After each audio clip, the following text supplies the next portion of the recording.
Yes, good morning everyone. ये last unit है अपना इकोनॉमिक्स का रिवीजन लेक्चर का, चैप्टर नंबर 2 पब्लिक फाइनेंस का लास्ट यूनिट, यूनिट नंबर 4। ठीक है, देखो इस यूनिट में क्या है कि फिस्कल पॉलिसी के बारे में देखेंगे। Fiscal policy means policy made by government. ठीक, एक तो policy made by government regarding economic stabilisation. Economy की स्टेबलाइजेशन हो, ग्रोथ हो, इकोनॉमी में अगर एम्प्लॉयमेंट की कमी है, अनएम्प्लॉयमेंट है, तो एम्प्लॉयमेंट ऑफ रिसोर्सेज होनी चाहिए, है कि नहीं। इकोनॉमिक स्टेबलाइजेशन से आपको एक चीज और क्लियर होती है, क्या?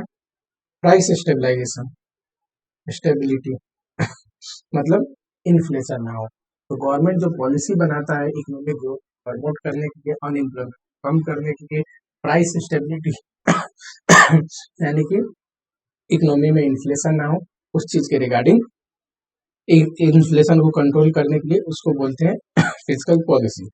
पहले टॉपिक में देखेंगे इंस्ट्रूमेंट। इंस्ट्रूमेंट मतलब कौन कौन सी चीजों को गवर्नमेंट यूज करता है इन ऑब्जेक्टिव को यूज करने के लिए, अपने खर्चे को, टैक्स को, पब्लिक डेप्ट यानी कि बोरोइंग जो गवर्नमेंट का है, यानी गवर्नमेंट बजट, कैसे इन इंस्ट्रूमेंट को यूज करे गवर्नमेंट यह ऑब्जेक्टिव अचीव करता है, ये देखेंगे। सेकेंड पार्ट में देखेंगे टाइप्स ऑफ फिस्कल पॉलिसी। इसमें देखेंगे कैसी कैसी टाइप की फिस्कल पॉलिसी गवर्नमेंट बना सकता है। ठीक, दो है, एक ऑटोमेटिक या फिर नॉन डिस्क्रिशनरी और दूसरा है डिस्क्रिशनरी। ठीक, थर्ड पार्ट है रेसिड्यूअल। रेसिड्यूअल में कुछ टॉपिक है, ये भी एग्जामिनेशन पॉइंट ऑफ व्यू से इम्पोर्टेंट है। चैप्टर स्टार्ट करने से पहले एक चीज मैं बताना चाहता हूँ, किसी भी इकोनॉमी का जो ग्रोथ है ना, बिजनेस साइकिल, वो ऐसे चल रहा होता है। ये जो फेज है, चलो इधर का पोर्शन मिटा देते हैं। ये जो फेज है, ये ये ग्रोथ, जिसको हम बोल सकते हैं एक्सपांशनरी फेज,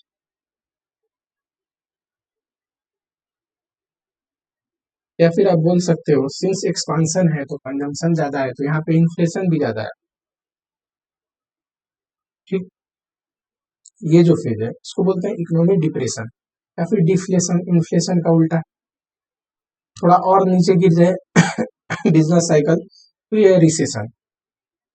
तो सुनते हो ना, इकोनॉमी में रिसेशन आ गई। इसकी क्या खासियत होती है डिफ्लेशन या रिसेशन का? अनएम्प्लॉयमेंट होता है इकोनॉमी में, लोग बेरोजगार हैं, इनकम का लेवल बहुत कम होगा। सिंस इनकम का लेवल कम होगा तो डिस्पोजेबल इनकम भी कम होगा, लोगों के पास बचेगा नहीं पैसा खर्च करने के लिए। और जो आउटपुट है, आउटपुट यानी कि कंजम्पशन, वो भी कम होगा। ठीक है, अगला, इसमें अनएम्प्लॉयमेंट जो है ना, सिर्फ लेबर का नहीं, रिसोर्सेज का भी होता है। तो अनएम्प्लॉयमेंट ऑफ रिसोर्सेज मतलब रिसोर्सेज अंडर यूटिलाइज है, जितना प्रोडक्शन हो सकती थी रिसोर्सेज यूज करके, उतना रिसोर्सेज यूटिलाइज नहीं हो रहा है। और इस स्टेज में जो कि सॉरी ग्रोथ है या इन्फ्लेशनरी फेज है या फिर एक्सपांशन, इसी को कॉन्ट्रैक्शनरी फेज भी बोलते हैं। Contractionary phase of trade cycle बोलो या इकोनॉमी बोलो, इसमें क्या होता है? तो सर इन्फ्लेशन होता है, एम्प्लॉयमेंट होती है,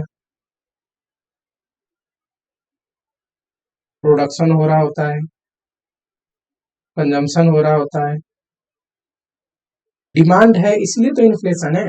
प्रोडक्शन होता है, डिमांड होता है, इसलिए इन्फ्लेशन होता है। रिसोर्सेज की अच्छी यूटिलाइजेशन होती है। ठीक, तो डिमांड की वजह से यहाँ इन्फ्लेशन है, यहाँ डिमांड कम होता है, लोगों के पास पैसे ही नहीं होते। अब देखो इसी पूरी चैप्टर में हर एक चीज में फिजिकल पॉलिसी में मेनली इसी फेज को तो कंट्रोल करना है। अगर इन्फ्लेशनरी फेज है, चलो रेड पेन से अब लिखते हैं अगर इन्फ्लेशनरी फेज है यानी कि इकोनॉमी में काफी ज्यादा इन्फ्लेशन हो गया, ठीक, तो गवर्नमेंट कैसा पॉलिसी लेके आएगा, या फिर रिसेशनरी फेज है कि इकोनॉमी में रिसेशन आ गई, अनएम्प्लॉयमेंट आ गया, लोगों के पास पैसे नहीं है, तो गवर्नमेंट कौन सी पॉलिसी अडॉप्ट करेगा। ठीक है, चलो इस फेज को मैं एक्सपांशनरी फेज बोल रहा हूँ। इकोनॉमी का एक्सपांशन होता है, आउटपुट बढ़ता है, डिमांड बढ़ता है। तो पता है इसको कंट्रोल करने के लिए अगर इस फेज में मुझे गवर्नमेंट को लगता है कि इन्फ्लेशन ज्यादा बढ़ गया है, हमें थोड़ी ग्रोथ को रोकनी चाहिए, तो इसको कंट्रोल करने के लिए एक्सपांशन हो गया है ना ज्यादा, कॉन्ट्रैक्शनरी फिस्कल पॉलिसी गवर्नमेंट लेके आता है। ठीक, कॉन्ट्रैक्शनरी फिस्कल पॉलिसी गवर्नमेंट लेके आएगा। कॉन्ट्रैक्शनरी फिस्कल पॉलिसी में होता क्या है, टैक्सेस बहुत ज्यादा कर देते हैं गवर्नमेंट, टैक्स कर देंगे, लोगों के पास पैसा बचेगा नहीं, डिमांड करेंगे नहीं। ठीक, गवर्नमेंट अपने खर्चे कम कर देता है सॉरी, गवर्नमेंट एक्सपेंडिचर कम होगा तो उससे मार्केट में मनी सप्लाई भी कम हो जाएगा, आउटपुट कम हो जाएगा। वैसे ही कॉन्ट्रैक्शनरी फेज में गवर्नमेंट क्या करता हुआ, कॉन्ट्रैक्शन हो गया इकोनॉमी का, तो एक्सपांड करने के लिए जो पॉलिसी लेके आता है उसको बोलते हैं एक्सपांशनरी फिस्कल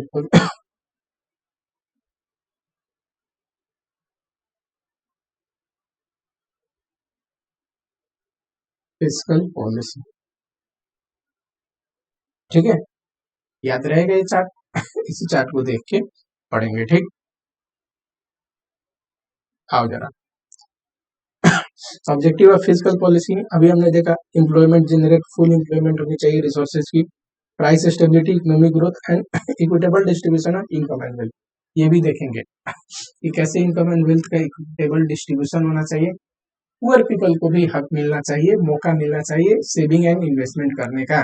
ठीक, कैसे ग्रोथ होती है, सिर्फ एक सेगमेंट को नहीं, एक पर्टिकुलर रेंज ऑफ पीपल को नहीं, इक्विटेबल डिस्ट्रीब्यूशन होनी चाहिए पूरी कंट्री में हर एक लोग। इंस्ट्रूमेंट, पहला इंस्ट्रूमेंट है गवर्नमेंट एक्सपेंडिचर।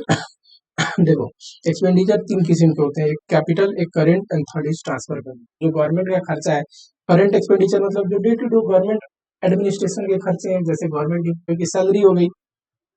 कैपिटल एक्सपेंडिचर जो कि गवर्नमेंट का इन्वेस्टमेंट है, गवर्नमेंट इंफ्रास्ट्रक्चर प्रोजेक्ट में इन्वेस्टमेंट करती है, जितने भी इन्वेस्टमेंट गवर्नमेंट करता है कंट्री में वो capital expenditure. Third transfer payment याद होगा नेशनल इनकम में ट्रांसफर पेमेंट मैंने पढ़ाया था, क्या पढ़ा था, it is the payment made without any contribution to GDP. अगला बंदा कंट्रीब्यूशन नहीं दे रहा है प्रोडक्शन में, तब भी पेमेंट दे रहे हैं। जैसे कि पेंशन, वो पेंशन हम देते हैं पर क्या वो रिटर्न में अपनी सर्विस दे रहे हैं, नहीं। Old age allowance, unemployment allowance, ये सारी खर्चे। देखो role of government expenditure to bring stability. देखो एक तो गवर्नमेंट एक्सपेंडिचर का डायरेक्ट इम्पैक्ट क्या है कि गवर्नमेंट अगर एक्सपेंडिचर करेगा उससे डिमांड बढ़ेगा, है कि नहीं। गवर्नमेंट एक्सपेंडिचर करेगी तो एम्प्लॉयमेंट जनरेट होगा, डिमांड बढ़ेगा। ठीक, कंजम्पशन करेगा या इन्वेस्टमेंट करेगा, इन्वेस्टमेंट करेगा तो कैपिटल गुड्स का डिमांड बढ़ेगा, कंजम्पशन पे कंजम्पशन का डिमांड बढ़ेगा, कंज्यूमेबल गुड्स का। इनडायरेक्ट इम्पैक्ट क्या है, अब गवर्नमेंट खर्चे करेगी तो एम्प्लॉयमेंट जनरेट होगा, है कि नहीं। एम्प्लॉयमेंट जनरेट होगा तो लेबर के पास इनकम आएगा और वो भी आगे खर्चा करेंगे तो ये मल्टीप्लायर के रूप में काम करेगा जो भी गवर्नमेंट एक्सपेंडिचर करता है। आपने देखा होगा एक इन्वेस्टमेंट मल्टीप्लायर करके भी थोड़ा सा इंजेक्ट करो पैसा इकोनॉमी में, ऑटोमेटिक वो ज्यादा नेशनल इनकम में ग्रोथ देता है कि नहीं। ये डिपेंड करता है मार्जिनल प्रोपेंसिटी टू कंजम्पशन, यानी कि एक इंसान का इनकम बढ़ता है तो कंजम्पशन कितना बढ़ा रहा है इस पे।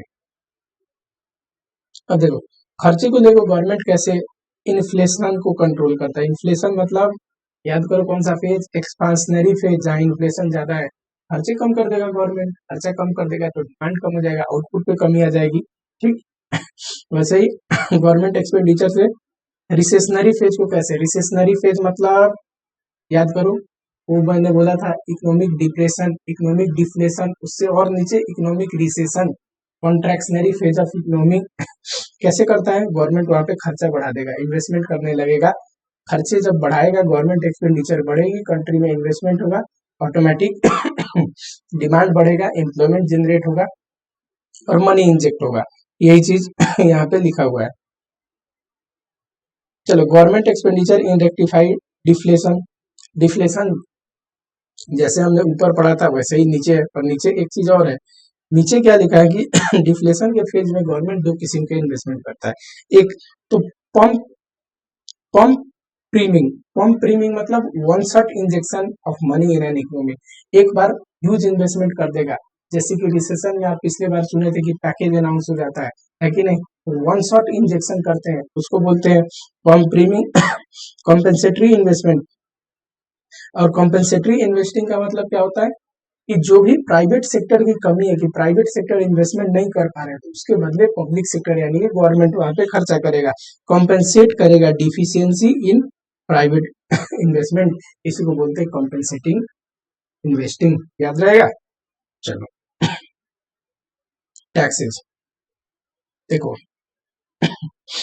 Tax as a source of revenue है गवर्नमेंट के लिए, और टैक्स को भी government as a sorry instrument के रूप में यूज करता है फिजिकल पॉलिसी के। कैसे? चलो देखो, अगर रिसेशन है या फिर डिप्रेशन है, ठीक, डिफ्लेशन बोले, डिप्रेशन बोले, रिसेशन बोले, समझ जाना है कौन सा साइकिल की बात कर रहा है। तो सर ये ठीक है। इस समय में क्या करेगा? टैक्सेस कम कर देगा गवर्नमेंट। ठीक, अगर पर्सनल टैक्स कम हो जाए, कॉर्पोरेट टैक्स कम हो जाए, तो कंपनी के पास, लोगों के पास डिस्पोजेबल इनकम बचेगा, और ज्यादा इनकम बचेगा तो लोग खर्च भी करेंगे, है कि नहीं। और इन्वेस्टमेंट आएगा इकोनॉमी में। और इन्फ्लेशन फेज आएगा तो यानी कि इस फेज में क्या करेगा गवर्नमेंट, जब यहाँ पे इकोनॉमी है तो ज्यादा इन्फ्लेशन है तो टैक्स बढ़ा देगा। टैक्स बढ़ाने के बाद क्या हो जाएगा? ऑटोमेटिक लोगों के पास डिस्पोजेबल इनकम बचेगा नहीं, पैसा बचेगा नहीं, उतना खर्च करेंगे नहीं, और इन्फ्लेशन कंट्रोल हो जाएगा। Public debt. Public that means government borrowing. देखो, गवर्नमेंट बोरोइंग, ताकि प्लेस ऑफ बोरोइंग के बेसिस में इंटरनल एक्सटर्नल हो सकता है। People with in the country, अगर देश के लोगों से गवर्नमेंट बोरोइंग करता है तो internally, outside the country externally. वैसे ही फॉर्म ऑफ बोरोइंग के बेसिस पे भी मार्केट लोन बोल सकते हो, एंड सेविंग। मार्केट लोन मतलब जो गवर्नमेंट मार्केट से पैसे उठाता है, अपना ट्रेजरी बिल्स वगैरह, गवर्नमेंट सिक्योरिटी वगैरह इश्यू करके। सेविंग मतलब आपने सुना होगा नेशनल सेविंग सर्टिफिकेट, यानी कि सेविंग सर्टिफिकेट वगैरह में जो पैसा लगाते हैं एज अ सेविंग, लोगों को गवर्नमेंट जो पैसे देता है उसको बोलते हैं, वो भी एक गवर्नमेंट बोरोइंग है। ठीक, तो इस प्रकार के गवर्नमेंट बोरोइंग को बांटा जा सकता है। ये इंपॉर्टेंट नहीं है। इंपॉर्टेंट क्या है सर? इंपॉर्टेंट ये है कि जो गवर्नमेंट बोरोइंग है, पब्लिक डेब्ट है, उसको गवर्नमेंट कैसे यूज कर सकता है एज ए इंस्ट्रूमेंट। पता है, ये इन्फ्लेशनरी फेज थी, एक्सपांशनरी फेज में बोल रहा था। उस सिचुएशन में क्या करेगा? गवर्नमेंट बोरो कर लेगा, इकोनॉमी से पैसे निकाल लेगा, जिसको बोलते हैं लीकेज ऑफ मनी, है कि नहीं। याद आ रहा है कुछ? लीजिए, लीकेज एंड इंजेक्शन। ठीक, चैप्टर नंबर 1 में पैसे निकाल लेगा, लोगों के पास पैसे बचेगा नहीं, ऑटोमेटिक ओवरऑल डिमांड कम हो जाएगा। ओवरऑल डिमांड कम हो जाएगा तो इन्फ्लेशन कंट्रोल में आ जाएगा। डिफ्लेशन किस फेज की बात कर रहे हैं बताओ? इस फेज में क्या करनी चाहिए गवर्नमेंट को? रीपेमेंट करनी चाहिए बोरोइंग की। रीपेमेंट करने पे क्या होगा? इकोनॉमी में पैसा आएगा। पैसा आएगा तो इन्वेस्टमेंट प्रमोट होगा, इन्वेस्टमेंट आएगा तो ऑटोमेटिकली इकोनॉमी रिवाइव हो जाएगी, ऐसे ऊपर आ जाएगी, है कि नहीं। चल, बजट। बजट का मतलब क्या होता है? इट इज द फोरकास्ट अब प्रिडिक्टेड कितना एक गवर्नमेंट का रेवेन्यू हो सकता है, एंड प्रिडिक्टेड खर्चे कितने होते हैं, फोरकास्टेड रेवेन्यू एंड एक्सपेंडिचर, इसको बोलते हैं बजट। ठीक, कितना गवर्नमेंट एस्टिमेट करता है कि कितना रेवेन्यू कलेक्शन होगा, कितना खर्चा। देखो, बजट 3 किस्म का हो सकता है। एक तो सरप्लस। सरप्लस मतलब रेवेन्यू ज्यादा है एक्सपेंडिचर से। दूसरा डेफिसिट। डेफिसिट मतलब रेवेन्यू कम है एक्सपेंडिचर से। थर्ड में होता है कि बैलेंस बजट, रेवेन्यू और एक्सपेंडिचर बराबर है। पता है?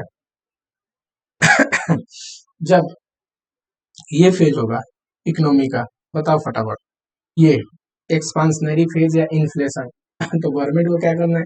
इकोनॉमी में से पैसे निकालना है ना, तो पता है क्या करेगा?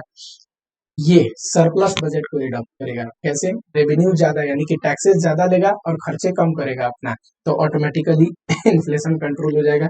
इस फेज में, जिसको रिसेशन, डिप्रेशन, डिफ्लेशन जिस भी नाम से पूछे एग्जामिनेशन में, या फिर बोले इकोनॉमिक कॉन्ट्रैक्शन के फेज में, तो क्या करेगा, डेफिसिट बजट, यानी कि टैक्सेस कम लेगा, रेवेन्यू कम कलेक्ट करेगा और खर्चे ज्यादा करेगा सरकार। ऐसे भी कभी कभी करनी पड़ती है इकोनॉमी रिवाइव करने के लिए कि गवर्नमेंट के खर्चे ज्यादा है और कलेक्शन कम है। ठीक, चलो अब एक बात बताओ, ये जो बैलेंस बजट है जनरली स्टेबल इकोनॉमी में यूज करता हुआ गवर्नमेंट की बैलेंस बजट पेश कर रहे हैं जब इकोनॉमी को स्टेबल रखना है। टाइप ऑफ फिजिकल पॉलिसी, देखो फिजिकल पॉलिसी दो किस्म का होता है। एक जिसको बोलते हैं, यहाँ बनाते हैं फिजिकल पॉलिसी टू टाइप्स के होते हैं। पहला ऑटोमेटिक स्टेबलाइजर, जिसको नॉन डिस्क्रिशनरी भी बोलता है, दूसरा डिस्क्रिशनरी, पता है। ऑटोमेटिक स्टेबलाइजर ऐसी पॉलिसी है, ऑटोमेटिक स्टेबलाइजर या नॉन डिस्क्रिशनरी ऐसी पॉलिसी है जो ऑटोमेटिक जीडीपी की फ्लक्चुएशन को ठीक कर देता है, यानी कि इकोनॉमी को खुद ही स्टेबलाइज कर देता है। गवर्नमेंट को डेलिबरेटली एक्शन लेने की जरूरत नहीं है, गवर्नमेंट को इंटरफेयर करने की जरूरत नहीं है। तो ये कैसे गवर्नमेंट अचीव करता है, देखो ये inbuilt financial sorry inbuilt physical mechanism है दैट ऑपरेट ऑटोमेटिकली, खुद ही इकोनॉमी में इकोनॉमी किस साइकिल में है, इस साइकिल में कि इस साइकिल में अगर इधर है तो हमें कम करना है इन्फ्लेशन को, इधर है तो हमें इकोनॉमी को रिवाइव करना है कि नहीं। तो जिस भी साइकिल में इकोनॉमी है खुद ही ऑपरेट करके इकोनॉमी को स्टेबलाइज करता है। ठीक है, कैसे, personal tax, corporate tax and transfer payment को यूज करता है इसमें गवर्नमेंट। कैसे देखो, अगर पर्सनल टैक्सेस को चेंज कर दिया जाए, कॉर्पोरेट टैक्सेस को चेंज कर दिया जाए, ठीक, अगर इस फेज में है इन्फ्लेशन को कंट्रोल करना है, टैक्सेस को बस बढ़ा दो, ऑटोमेटिक उस टैक्सेस के बढ़ने की वजह से लोगों के पास पैसा कम बचेगा, डिमांड कम करेंगे, कंजम्पशन कम करेंगे एंड इन्फ्लेशन कंट्रोल हो जाएगा, है कि नहीं। तो बीच बीच में गवर्नमेंट को डेलिब्रेट एक्शन लेने की जरूरत नहीं पड़ी, एक बार एक पॉलिसी बनाया, ऑटोमेटिकली वो पॉलिसी इफेक्टिवली इनबिल्ट मैकेनिज्म काम कर रहा है इकोनॉमी के अंदर समझ रहे हो, ये लिखा है यहाँ पे, tendency have tendency of increasing GDP when it is falling, कि सर जीडीपी जब गिर रहा है ये फेज तो इंक्रीज करेगा, reducing GDP when it is rising, increasing GDP मतलब ये जब ये इंक्रीज हो रहा है तो उसको रिड्यूस, कई बार हमें जीडीपी को घटानी भी पड़ती है। हाउ, देखो जीडीपी कंपनी में इन सॉरी इकोनॉमी में ग्रोथ होगा तो इकोनॉमी में इन्फ्लेशन भी जनरेट होगा। ठीक, अगर मॉनेटरी एंड फिजिकल पॉलिसी के अनुसार ग्रोथ नहीं होता है तो इन्फ्लेशन आउट ऑफ कंट्रोल हो जाएगा। वैसी सिचुएशन में जीडीपी को कंट्रोल करना पड़ता है इन्फ्लेशन को कंट्रोल करने के लिए। ये मत सोचना कि हमेशा जीडीपी बढ़ते जाए वो अच्छा है, नहीं होना क्या चाहिए, सस्टेनेबल ग्रोथ होनी चाहिए कि बढ़े पर ऐसे बढ़े कि इन्फ्लेशन कंट्रोल में है। ठीक है, चलो यही चीज यहाँ पे लिखा है कि इनबिल्ट मैकेनिज्म है जो खुद ही डिमांड को, एग्रीगेट डिमांड को कम या ज्यादा करते रहता है on the basis of requirement और इकोनॉमी को स्टेबलाइज करता है। समझ रहे हो, चलो चलो automatic stabiliser during contractionary phase of business, कौन से फेज को कॉन्ट्रैक्शनरी फेज ऑफ बिजनेस बोल रहे थे, ये जिसको हम रिसेशन भी बोल सकते हैं, है कि नहीं। देखो इस पेज में होता क्या है ना, लोगों के पास इनकम कम होता है, अनएम्प्लॉयमेंट बहुत ज्यादा होता है, इनकम कम होता है तो टैक्स भी नहीं देते, इनकम ही नहीं है तो फिर टैक्स कैसे भरेंगे, इनकम होगा तभी तो टैक्स पे करेंगे। गवर्नमेंट के पास भी इनकम कम आता है, एग्रीगेट डिमांड कम होती है इकोनॉमी में। ठीक है, इस सिचुएशन में ये यही लिखा है कॉन्सिक्वेंसेज ड्यूरिंग रिसेशन, जो मैं अभी बोल रहा हूँ। इस सिचुएशन में ऑटोमेटिक स्टेबलाइजर क्या करता है, तो sir automatic stabiliser aggregate demand को बढ़ाता है, लोगों की स्पेंडिंग को बढ़ाता है। ठीक, कैसे, टैक्सेस कम कर दो, है कि नहीं, ऑटोमेटिक बढ़ जाएगा।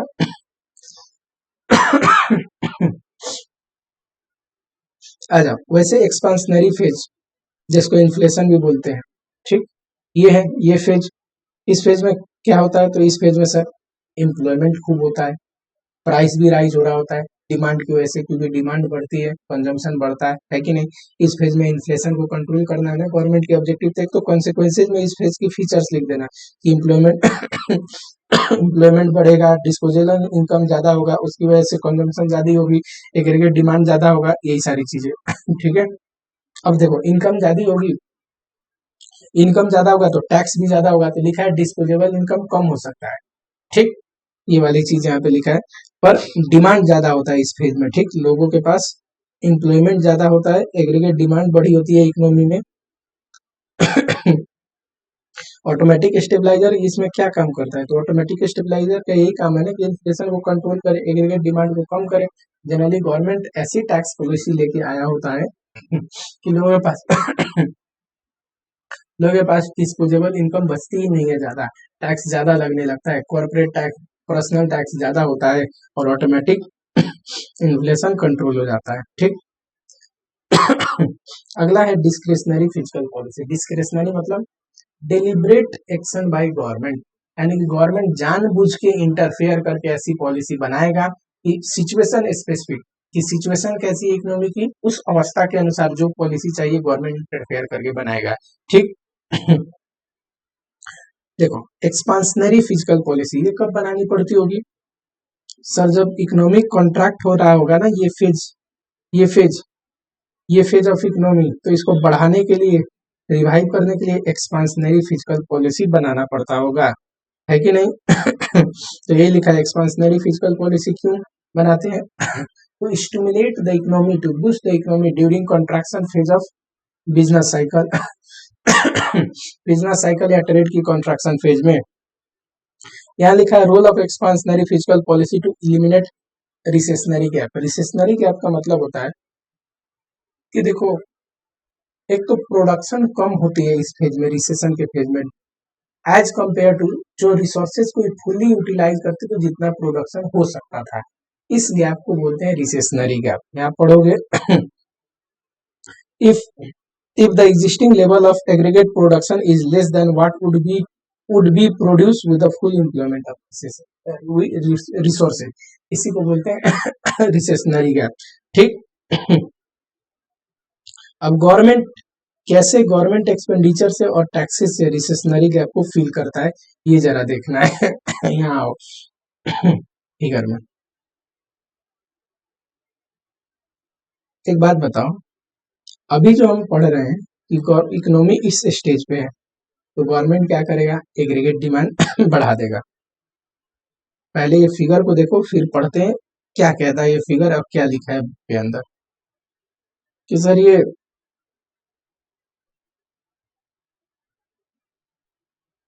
एग्रीगेट डिमांड है, एग्रीगेट सप्लाई है, और मान लो ये इक्विलिब्रियम है, इक्विलिब्रियम लेवल ऑफ जीडीपी, जिसको आप बोल दो कि जैसे इस फिगर में ये y1 ठीक। अब होता क्या है ना कि जो ट्रेडिशनल क्लासिकल इकोनॉमिस्ट थे उनका क्या मानना था कि क्लासिकल इकोनॉमिस्ट जो थे कि इस फेज में तो अनएम्प्लॉयमेंट है ना,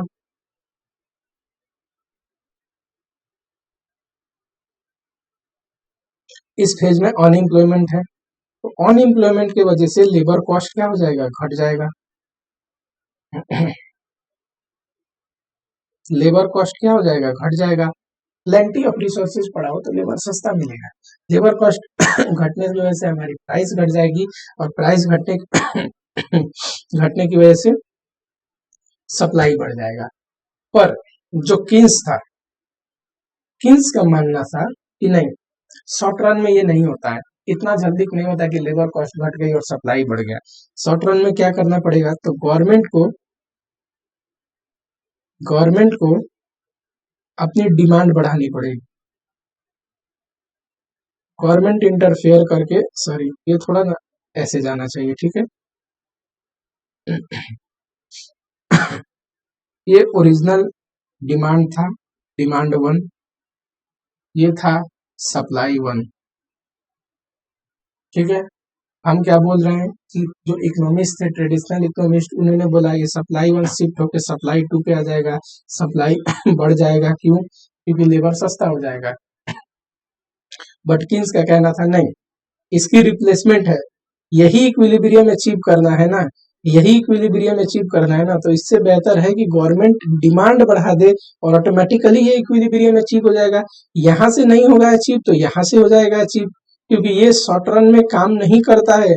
जो ट्रेडिशनल इकोनॉमिस्ट बोलते थे कि सप्लाई बढ़ जाएगा, किन्स का मानना था कि ये जो सप्लाई का कर्व है ना, ये जो सप्लाई का कर्व है, ये शॉर्ट रन में काम नहीं करता है। ये इक्विलिब्रियम अचीव किया जा सकता है, गवर्नमेंट डिमांड बढ़ा दे यहाँ से यहाँ, तो ऑटोमेटिकली यहाँ इंटरसेक्ट करेगा और same equilibrium level of income आएगा।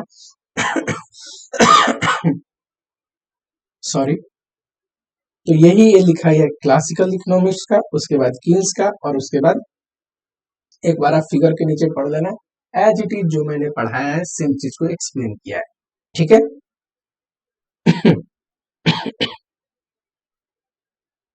चलो, कॉन्ट्रैक्शनरी फिजिकल पॉलिसी, पता है गवर्नमेंट इस फेज में, जो एक्सपांशन का फेज है यहाँ, इस फेज में लेके आता होगा कॉन्ट्रैक्शनरी फिजिकल पॉलिसी। इकोनॉमी को थोड़ा कॉन्ट्रैक्शन की जरूरत है, इन्फ्लेशन को कंट्रोल करने की जरूरत है। गवर्नमेंट का मोटिव क्या होता है कि डिमांड बढ़ने ना दे, है कि नहीं। जरा ये है ओरिजिनल, ये है ओरिजिनल सप्लाई, ये है ओरिजिनल डिमांड, और ये है इक्विलिब्रियम लेवल ऑफ इनकम, ठीक है। समझ रहे हो। अब सप्लाई घट जाएगा क्योंकि प्राइस बढ़ जाएगा, ठीक है।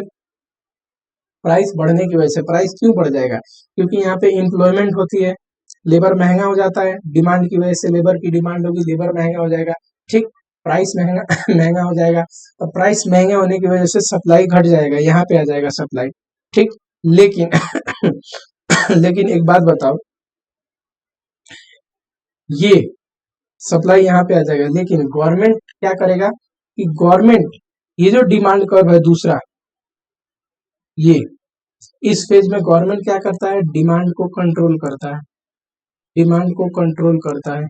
ये डिमांड बढ़ के यहाँ हो सकता था, ये डिमांड बढ़ के यहाँ हो सकता था, लेकिन गवर्नमेंट ने क्या किया, इस डिमांड को यहीं पे फिक्स किया, इस, इस डिमांड को बढ़ने नहीं दिया, ठीक। या फिर ये डिमांड, अगर ये पहला डिमांड कर्व, ये दो किस्म से आप समझ सकते हो कि मान लो डिमांड कर्व ये था, तो गवर्नमेंट उसको घटा के लेके आएगा, ठीक, ताकि कंट्रोल करेगा डिमांड को, या एक्सेस डिमांड है तो उसको घटाएगा। जनरली कंट्रोल किया जा सकता है कि डिमांड को बढ़ने ना दे अब इससे ज्यादा इन्फ्लेशन के लिए। इसीलिए मैं ये बोल रहा हूँ कि ये ओरिजिनल डिमांड कर्व है, तो इसको यहाँ पे शिफ्ट नहीं होने देगा गवर्नमेंट, डिमांड नहीं बढ़ने देगा, ये चीज ये डिमांड कर्व में एक्सप्लेन है। सेम चीज यहाँ पे लिखा हुआ है कि भैया government now need to intervene to control inflation by engaging the contractionary fiscal policy designed to reduce the aggregate demand so that demand curve AD does not shift to AD2। Government policy लेके आएगा कि demand बढ़े ना इससे ज्यादा, लोगों पे tax लगाएगा गवर्नमेंट ज्यादा, कॉर्पोरेट पे टैक्स लगाएगा गवर्नमेंट ज्यादा, अपनी खर्चे कम कर देगा और डिमांड कर्व को यहाँ से यहाँ शिफ्ट होने नहीं देगा, AD1 पे ही रखेगा, AD2 पे शिफ्ट नहीं होने देगा गवर्नमेंट, यही लिखा हुआ है, ठीक है। आ जाओ, रेसिडुअल टॉपिक में लिखा है physical policy for long run economic growth. देखो, फिजिकल पॉलिसी दो चीजों पे फोकस कर सकता है, एक डिमांड, सेकेंड सप्लाई। पता है ये demand side physical policy short run में काम आता है कि डिमांड को कंट्रोल कर दिया, डिमांड को कंट्रोल करने से बेहतर है कि सप्लाई को बढ़ाओ।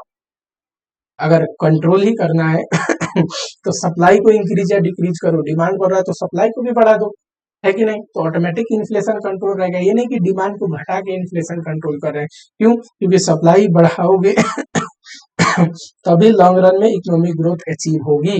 तो इसीलिए गवर्नमेंट क्या करता है, इन्वेस्ट करता है, ठीक, यही चीज यहाँ पे लिखा हुआ है, ठीक। डिमांड साइड जो पॉलिसी है, stimulate economic growth cannot be produce, long run में इकोनॉमिक ग्रोथ को प्रमोट नहीं करता, उसके लिए सप्लाई साइड चाहिए, कि सप्लाई बढ़ना चाहिए, प्रोडक्शन बढ़ना चाहिए, प्रोडक्शन बेस बढ़ना चाहिए, है कि नहीं। गवर्नमेंट इन्वॉल्व होता है, स्पेंडिंग करता है सप्लाई साइड को बढ़ाने के लिए, प्रोडक्शन को बढ़ाने के लिए। अगला है physical policy for reducing inequality in income and wealth. देखो, इनकम एंड वेल्थ में इक्वालिटी होनी चाहिए हर एक इंसान को, जैसे पुअर पीपल है, rich people income and wealth में इक्वालिटी होने का मतलब है पुअर पीपल को भी सेविंग एंड इन्वेस्टमेंट का मौका, आगे बढ़ने का मौका मिलना चाहिए। और गवर्नमेंट ऐसी पॉलिसी लेके आता है कि इक्विटेबल डिस्ट्रीब्यूशन और इनकम का, कैसे, प्रोग्रेसिव टैक्सेशन, ये सारा हमने देखा हुआ है पहले, ठीक प्रोग्रेसिव टैक्सेशन कि लोग रिच पीपल पे ज्यादा टैक्स लगाओ, पुअर पीपल पे टैक्स ही ना लो या कम टैक्स लो, सब्सिडी ज्यादा दो ठीक। वही इनडायरेक्ट टैक्सेशन में भी डिफरेंशियल, इनडायरेक्ट टैक्स सिस्टम अभी सबके लिए कॉमन है, और डिफरेंशियल लेके आओ। जो गरीब लोग जिस गुड्स को कंज्यूम करते हैं बहुत कम टैक्स लगाओ, ना लगाओ। रिच पीपल जिस पे कंज्यूम करते हैं उस पे ज्यादा लगाओ। अभी भी ऐसा है कि देखो कार पे ज्यादा टैक्स लगती है और अनाज पे टैक्स कम लगता है कि नहीं? लगता ही नहीं है बहुत सारे अनाजों पे तो टैक्स।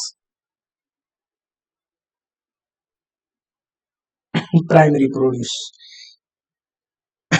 वही लिखा है कि सब्सिडाइज मेडिकल केयर दो, एजुकेशन दो, हाउसिंग दो, है कि नहीं? उनको जॉब में रिजर्वेशन दो, थोड़ी बहुत ये सब चीज देने के बाद गवर्नमेंट प्रमोट करता है equality of income and wealth, कि कंट्री का जो वेल्थ है वो समान तरीके में बटा हुआ दिखना चाहिए, रिच एंड पुअर का डिफरेंस ज्यादा नहीं होनी चाहिए इकोनॉमी में। Limitation of physical policy, physical policy government बनाता तो है पर इसकी कुछ लिमिटेशन है, उतनी इफेक्टिव काम नहीं करती जैसा हम लोग सोचते हैं। पहला तो लिमिटेशन है lag, types of lag involve between action. देखो हम बनाते तो हैं पर बड़ा डिले में एक्शन करते हैं, एक्शन में बहुत डिले है, रिकॉग्नाइजेशन एक्शन। फिजिकल पॉलिसी की जरूरत है कि नहीं, कौन सी जरूरत है, इसमें जो डिले होता है ना सोचने में, उसको बोलते हैं रिकॉग्नाइजेशन लैग। डिसीजन लैग, कौन सा फिजिकल पॉलिसी सिलेक्ट करें, डिसीजन लैग, इसमें सोचने में समय बर्बाद करते हैं।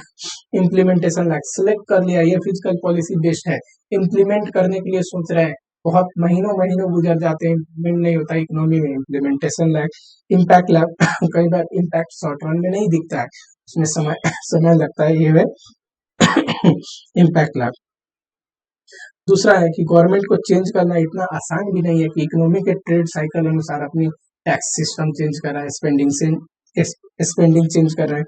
देखो कई बार हमने सुना तो है कि गवर्नमेंट को अपने खर्चे कम कर देने चाहिए इन्फ्लेशन कंट्रोल करने, और बहुत सारे खर्चे जो गवर्नमेंट चाह के भी कम नहीं कर सकता है, जैसे कि डिफेंस, डिफेंस में खर्चा कम नहीं किया जा सकता, सोशल सिक्योरिटी, जो सोशल वेलफेयर के जो खर्चे हैं, है कि नहीं? वैसे ही public work cannot be adjusted according to the movement of trade cycle. जो गवर्नमेंट का काम है, जो हम लोग बोलते हैं कि गवर्नमेंट की अपनी एक्टिविटी को चेंज करती रहनी चाहिए, वो इतना इजीली चेंज नहीं किया जा सकता ट्रेड साइकिल को ध्यान में देखिए। जो ट्रेड साइकिल है तो ऐसे चलता रहता है। वैसे गवर्नमेंट कोशिश करती है पर इतना आसान नहीं है। Due to uncertainty there are difficulty of, एक तो फोरकास्ट करना बड़ा मुश्किल है पहले कि इन्फ्लेशन या डिफ्लेशन के बारे में, है कि नहीं? ये भी लिखा हुआ है। तो एक्यूरेट पॉलिसी लेने के लिए कई बार हमें फोरकास्टिंग में प्रॉब्लम आया था, हम सोच नहीं पाते, इम्पैक्ट हमें बाद में दिखता है। Conflict between different objective of physical policy, तो देखो एक हो सकता है एक फिजिकल पॉलिसी के दो ऑब्जेक्टिव हो जाए, ठीक, कि एम्प्लॉयमेंट को भी ठीक करना है कंट्री में, इन्फ्लेशन को भी ठीक करना है, तो कई बार ना फिजिकल पॉलिसी से दोनों ऑब्जेक्टिव एक बार में अचीव नहीं हो सकते, है ना, ताकि एम्प्लॉयमेंट को ठीक करिए, इन्फ्लेशन को ठीक करिए, है कि नहीं? इसी को लिखा हुआ है। Certain physical measure will cause disincentive, कई बार डिस्करेज कर देता है इन्वेस्टमेंट को, प्राइवेट लोगों को कुछ मेजर्स।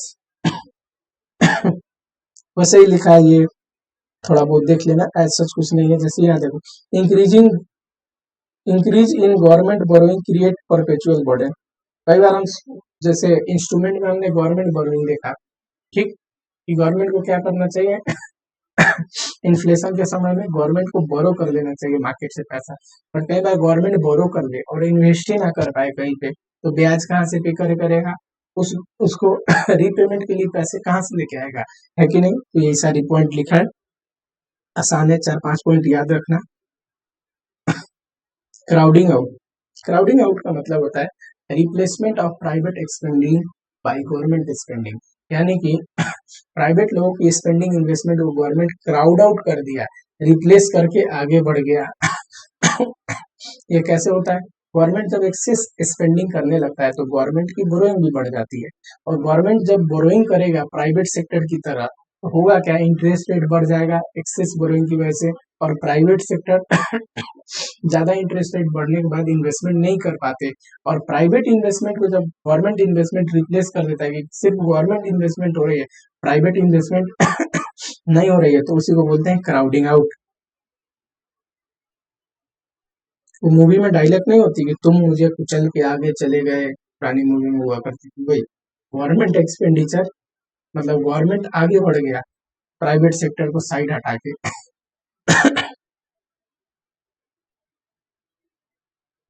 चलो ये डिफरेंस देखो, इन्फ्लेशन रिसेशन। पता है इन्फ्लेशन कौन से फेज को बोलते हैं? एक्सपांशनरी फेज को। यही है ना इन्फ्लेशन, एक्सपांशनरी फेज। ये contractionary phase, level of employment, income and general price level इसमें बड़ा होता है, इसमें कम होता है। टैक्स ज्यादा लगाता है गवर्नमेंट, टैक्स कम होती है, यहाँ पे इकोनॉमी को रिवाइव करना होता है, यही सब चीज लिखा है। गवर्नमेंट एक्सपेंडिचर यहाँ पे कम होता है, इन्फ्लेशन कंट्रोल करने के लिए यहाँ पे ज्यादा होता है। डिमांड साइड फिजिकल पॉलिसी, जहाँ पे डिमांड को गवर्नमेंट इंक्रीज या डिक्रीज करता है, सप्लाई साइड में सप्लाई को, डिमांड साइड शॉर्ट रन में काम आता है, डिमांड को कुछ समय तक तो कंट्रोल कर सकते हो, पर बेहतर है कि लॉन्ग रन ग्रोथ के लिए आप क्या करो? याद आ रहा है, अभी हमने पढ़ा था physical policy for long run economic growth. मैंने बोला था सप्लाई साइड की सप्लाई को चेंज करो, डिमांड बढ़ रही है सप्लाई बढ़ाओ, प्रोडक्शन पे ध्यान दो। डिमांड को कैसे कंट्रोल कर सकते हैं? शॉर्ट रन में कंट्रोल कर सकते हैं, लॉन्ग रन में अच्छी बात नहीं है। चलो, discretionary physical policy, non discretionary. पता है नॉन डिस्क्रेशनरी मतलब ऑटोमेटिक स्टेबलाइजर। ऑटोमेटिक स्टेबलाइजर क्या है? इनबिल्ट फाइनेंशियल मैकेनिज्म, खुद ही काम करेगा। और ये डेलिबरेट पॉलिसी एक्शन है। इसमें 3 टूल देखे थे, personal tax, corporate tax, transfer payment, और इस पे देखे थे कि एक्सपांशनरी फिजिकल पॉलिसी है, कॉन्ट्रैक्शनरी फिजिकल पॉलिसी इसके जो मेन इंस्ट्रूमेंट होते हैं। Expansionary physical policy and contractionary detail में हमने पढ़ा है, यहाँ पे मुझे बताने की जरूरत नहीं है। देखो कॉन्ट्रैक्शन फेज में एक्सपांशनरी फिजिकल पॉलिसी ले आते हैं, और एक्सपांशन फेज में कॉन्ट्रैक्शनरी फिजिकल पॉलिसी ले आते हैं। है कि नहीं? इसका मकसद क्या है? रिसेशन गैप, याद आ रहा है? रिसेशन गैप को भरना। एक्सपांशनरी का रिसेशन गैप मतलब जो करंट प्रोडक्शन है और जो फुल एम्प्लॉयमेंट में रिसोर्सेज को यूटिलाइज करके प्रोडक्शन कर सकते थे, उसका जो डिफरेंस है, गैप है, उसी को बोलते हैं रिसेशनरी गैप। ये inflationary gap high inflation situation है, ये देख लेना, थोड़ा आसान है। दोनों पॉलिसी के बारे में डिटेल में हमने पढ़ा था, ठीक। डिस्क्रिशनरी फिजिकल पॉलिसी में यही तो उसके पार्ट थे, डिटेल में वहां पढ़ा है। बजट बताओ, सरप्लस डेफिसिट, ये मैंने बताया। बैलेंस में ये बराबर होते हैं, सरप्लस में रेवेन्यू ज्यादा होगा, डेफिसिट में खर्चे ज्यादा होगा, रेवेन्यू कम, ठीक। इफेक्ट, इसमें कोई इफेक्ट नहीं आएगा एग्रीगेट डिमांड में, इसमें डिमांड कम हो जाएगा क्यों? खर्चे कम है ना। याद आ रहा है? ये कब अप्लाई करता है गवर्नमेंट? सरप्लस, सरप्लस बजट इस फेज में अप्लाई करता है डिमांड कम करने के लिए, डेफिसिट बजट इस फेज में अप्लाई करता है डिमांड ज्यादा करके इकोनॉमी को रिवाइव करने के लिए, ठीक है। चलो ये लिखा भी है अगले में, ये इन्फ्लेशन के लिए, ये डिफ्लेशन या रिसेशन के लिए आता है, ठीक। और ये जो सरप्लस बजट है इसमें लीकेज ज्यादा होता है। लीकेज का मतलब गवर्नमेंट इकोनॉमी से मनी फ्लो को निकाल देता है, तभी तो डिमांड कम होता है, लोगों से टैक्स वैक्स लेके इनकम के रूप में कलेक्ट कर लेता है, गवर्नमेंट बोरोइंग ज्यादा करने लग जाता है, खर्चे अपना कम कर देता है, और ये इसमें डेफिसिट में लीकेज कम होता है और इंजेक्शन ज्यादा होता है। गवर्नमेंट मनी फ्लो को इकोनॉमी में ज्यादा देता है, मनी फ्लो देगा तो एग्रीगेट डिमांड बढ़ेगी, इकोनॉमी रिवाइव होगा, ठीक है। मेरे हिसाब से आसान चैप्टर था, समझ के पढ़ोगे एकदम आसान चैप्टर है, ऐसा कुछ भी नहीं है, ठीक है। अगला जो थोड़ा सा एक छोटा सा टॉपिक था, जीडीपी डिफ्लेटर, स्मॉल टॉपिक है, बिल्कुल स्मॉल, ठीक है। चैप्टर नंबर 1 में इंक्लूड हुआ था, पर नोट्स में सिंस वो टॉपिक थोड़ा एमेंडेड नोट मेरे पास नहीं था, एमेंडेड नोट अभी बन रहा था उस समय, अब बन चुका है, तो फिलहाल हम उस समय मैंने नहीं बताया था आपको, पर अब छोटा सा एक छोटा ही टॉपिक है, नथिंग एज सच, जो आपको एकदम मतलब वो सोचने की जरूरत नहीं, पता नहीं क्या अमेंडमेंट आ गया, नथिंग, छोटा सा एक टॉपिक है। वैसे ये पहले भी होना चाहिए पर नहीं था, कोई नहीं, अब इंक्लूड हो गया। तो छोटा सा एक जीडीपी डिप्लेटर के बारे में देखेंगे और आप लोग प्रैक्टिस करते रहो। Revision lecture is not fully sufficient. मैं जो पढ़ा रहा हूँ इससे आपको ध्यान आ जाएगा, सब चीज क्लिक कर जाएगा, पर लिखने के लिए थोड़ी सी प्रैक्टिस होना जरूरी है। ठीक, यहाँ पे देखो जो मैं नोट्स डालता हूँ, क्वेश्चन देखते हो नीचे ये सारे क्वेश्चन दिए हुए हैं, पास्ट ईयर एप्लीकेशन ओरिएंटेड, उसके बाद पास्ट में आए हुए ये सारे क्वेश्चन इस चैप्टर से। ऐसा कोई क्वेश्चन नहीं, ये आरटीपी के क्वेश्चन कोई क्वेश्चन नहीं आता जो इंसान पढ़ा ना हो। ठीक, physical policy measures which are useful for reducing income, बताओ इनइक्वालिटी के लिए हमने देखा ना, progressive tax, differential indirect taxation, job reservation, है कि नहीं, ये सारे। पिन पंपिंग देखा था, pin pumping, one shot injection, compensatory spending, compensatory spending मतलब जो डिफिशियंसी है प्राइवेट स्पेंडिंग में, प्राइवेट स्पेंडिंग जब कम हो गई होती है तो उस समय गवर्नमेंट जो स्पेंडिंग करता है कॉम्पेंसेट करने के लिए, उसको बोलते हैं कॉम्पेंसेटरी। डिस्क्रिशनरी फिजिकल पॉलिसी देखा था, रिसेशनरी गैप देखा था, लिमिटेशन ऑफ फिजिकल पॉलिसी मैंने बोला था, कुछ पॉइंट याद कर लो। ठीक, एक्सपांशनरी पता है, डिस्क्रिशनरी में दो थे, expansionary and contractionary physical policy. सारे क्वेश्चन अगर if you have knowledge of each and every chapter, आराम से अगर हर एक मतलब टॉपिक का नॉलेज है आपको, इसी में से क्वेश्चन पूछता है, आपको घबराने की कोई जरूरत नहीं है। हमेशा लाइफ में याद रखो, चीजों को समझ के पढ़ो, तो समझ के पढ़ने पे आपको रिवीजन करने का समय घट जाएगा, फटाक से याद आ जाएगा उस चीज को। और जो लेक्चर में डाल रहा हूँ उसको क्या करो, जब भी टाइम मिले, जैसे एक बार पढ़े दूसरी बार उसको थोड़ा स्पीड में पढ़ लो, है कि नहीं, स्पीड में पढ़ो, क्योंकि सिंस एक बार पढ़ने पे आपको थोड़ा मेमोराइज हो जाता है, दूसरी बार थोड़ा स्पीड में भी देखोगे लेक्चर को तो काम चलेगा, और बार बार लेक्चर को देखो, आपको मदद मिलेगी, टाइम बच जाएगा, उसको सुन सुन के दिमाग में प्री सेट हो जाएगा कि अरे ये रोड मैप था। सबसे पहले तो चैप्टर के रिवीजन के टाइम में ये देख लिया करो, जो फ्रंट पेज पे मैंने बनाया है पूरे टॉपिक का डिवीजन की, इतना चीज मुझे पढ़ना है। रिवीजन होने के बाद इसको देखो, जो खोल लो, वैसे एक एक टॉपिक देखो और याद करो कि क्या सर ने जो पढ़ाया था वो चीज मुझे याद आ रही है, अभी जो मैंने लेक्चर में सुनी थी। तो पहले याद करना है, फिर मेमोराइज करते टाइम सिर्फ ये फ्रंट का जो चार्ट है सारे चैप्टर में ये बने हुए हैं, इसको देखना है कि इतनी चीज मुझे पढ़नी थी। कोई ऐसा टॉपिक है नहीं, as it is same topic मैंने आपको सीरियल वाइज बुक में देके पढ़ा रखा है। तो एक एक चीज ऐसे मेमोराइज करो कि क्या मुझे जो जो टॉपिक में पढ़ा हूँ यहाँ यहाँ यहाँ मुझे याद आ रहा है, हाँ याद आ रहा है, पूरी चैप्टर कंप्लीट। चलो